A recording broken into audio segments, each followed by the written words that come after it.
আমাদের কোনো কন্টেন্ট আপনাকে কোনো ধরনের বাই সেল সিগন্যাল বা পরামর্শ প্রদান করবে না। এজন্য স্টক সাপোর্টার টিম আপনার কোনো ধরনের ফিনান্সিয়াল লসের জন্য লায়াবল না। ধন্যবাদ।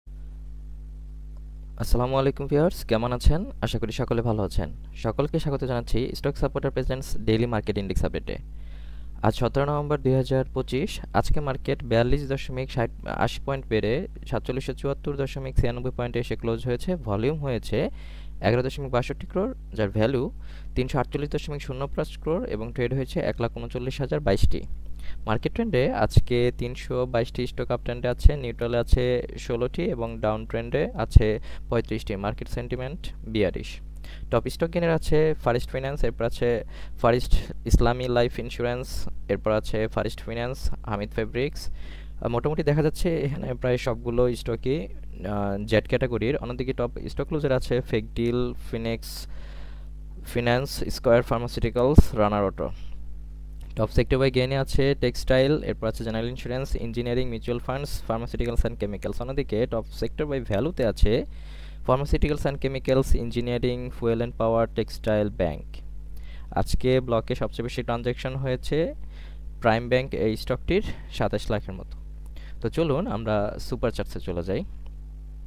আসলে মার্কেটে যে কয়েকদিন ধরে আমাদের একটা প্যানিক সেল ছিল, তো সেই সেলটা আজকে আমরা মোটামুটি একটা কভার দিতে পেরেছি।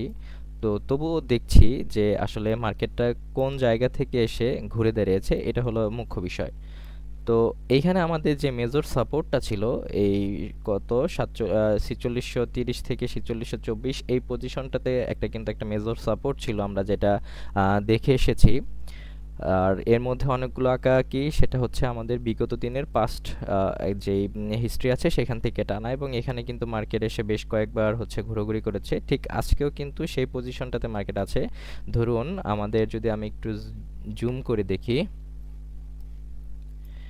এই জায়গাটাতে বেশ কয়েকদিন ঘোরাঘুরি করেছে, সেটা হচ্ছে মে মাসে, তারপরে হচ্ছে জুনে, এবং হচ্ছে আজকে কিন্তু সেই পজিশনটাতে এসে মার্কেট উপরে এসে নিচের দিকে কিন্তু ক্লোজ হয়েছে। তো যাই হোক, এটা যা সমাজে যেই অবস্থা বা যে ঘটনাগুলি ঘটেছে সেটা আমাদের এই মার্জিন রুলের কারণে ঘটেছে। তো আমরা আশা রাখি এই ক্যান্ডেলটা এবং এই ক্যান্ডেলটা যেটা দিচ্ছে সেটা হচ্ছে মার্কেট একটা আপ ট্রেন্ডে যাবে।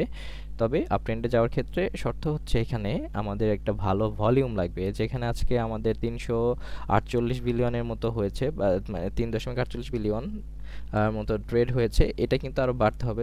যেমন ধরেন এইখানে যে পজিশনটা থেকে মার্কেট ঘুরে দাঁড়িয়েছিল, এখানে কিন্তু মার্কেট ক্রমান্বয়ে বা একটা ভলিউম দিচ্ছিল। তো সেই হিসেবে আমরা আশা রাখতে পারি যে এখান থেকে একটা ভলিউম নিয়ে মার্কেট উপরের দিকে যাবে, এবং এই যাওয়াটা আপনার মোটামুটি 5000 পর্যন্ত কিন্তু চলে যাবে আর কি, এই জায়গাটাতে যে এখানে 5100। এবং এইখানে আমরা যদি বাধার সম্মুখীন হই তাহলে বাধার সম্মুখীন হতে পারি এই পজিশনটাতে 4950-এর দিকে আমরা বাধার সম্মুখীন হতে পারি। তো এরপরে আমরা আজকে টপ স্টকটা আছে ফারিস্ট ফিন্যান্স, এটা আলোচনা না করে ফারিস্ট লাইফটা আলোচনা করি। একটু বড় করে নিচ্ছি। এখানে ম্যাকডি অনুসারে দেখা যাচ্ছে যে আজকে কিন্তু সেল প্রেশার কমে যাচ্ছে, এবং হচ্ছে যে ওভারসোল্ড পজিশনটা থেকে আজকে ব্যাকে এসে 25-এর কাছাকাছি আছে, আর আরএসআইতে আমরা সেটা দেখছি।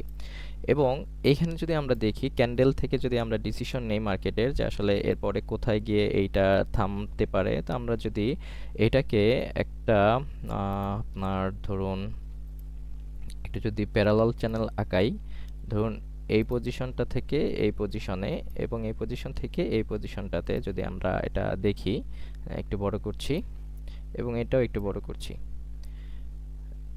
প্যারালাল চ্যানেলে এইটা কিন্তু ক্রস হয়ে নিচে চলে গিয়েছিল, এবং আজকে কিন্তু একটা মার্কেট গ্যাপ দিয়ে এটা শুরু হয়েছে এবং একটা পজিটিভ একটা মুভমেন্টে ছিল এটা। তো এই জায়গাটা থেকে এসে যদি মার্কেট আবার এই পজিশনটাতে কিন্তু আবার একটু ধাক্কা খেতে পারে, এখানে একটা মার্কেটে এই প্যারালাল চ্যানেলের এই মাঝখানের এটাতে আমরা কিন্তু দেখি যে একটা রেজিস্ট্যান্স জোন থাকে অথবা একটা সাপোর্ট জোন থাকে।